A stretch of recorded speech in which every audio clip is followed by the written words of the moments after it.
হর হর মহাদেব। ওম নমঃ শিবায়। কেমন আছেন আপনারা সবাই? আমি দেবতেজ বি মণ্ডল। এই দিব্যবার্তা যদি আপনি পেয়ে থাকেন তাহলে জানবেন আপনি একজন খুবই সৌভাগ্যবান, খুবই সৌভাগ্যবতী, লাকি ইনসান। তো আপনাদের একটা জিনিস খুব মূলত বলা হয়ে থাকে, এই বার্তা সবার কাছে মানে প্রথমত পৌঁছাবে না।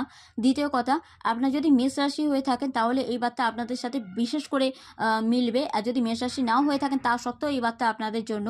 যদি ভালো লেগে থাকে লাইক, কমেন্ট, শেয়ার, সাবস্ক্রাইব করতে ভুলবেন না।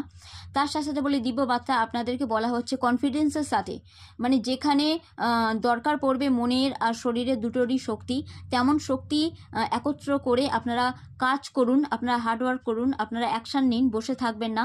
কোনো কিছু একটা খারাপ সিচুয়েশান বা কোনো কিছু খারাপ অ্যাডিকশান বা কোনো কিছু খারাপ কিছু, সেটা ব্রেক করার দরকার পড়ছে, একটা ব্রেক থ্রু টাইম এটা।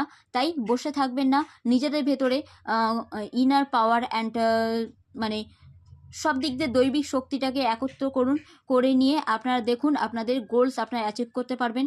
সে জীবনে যে কোনো ক্ষেত্রে যে কোনো গোলস রাখুন না কেন আপনারা, আপনাদের মনোবাঞ্ছা পূর্ণ হবে, যদিও সেটা কনফিডেন্সের সাথেই করতে হবে। তাই যদি এই বার্তা আপনাদের কাছে পৌঁছে থাকে তার মানে বুঝবেন যে ঈশ্বর আপনাদের সাথে আছে। So God bless you and Durga Durga Durga.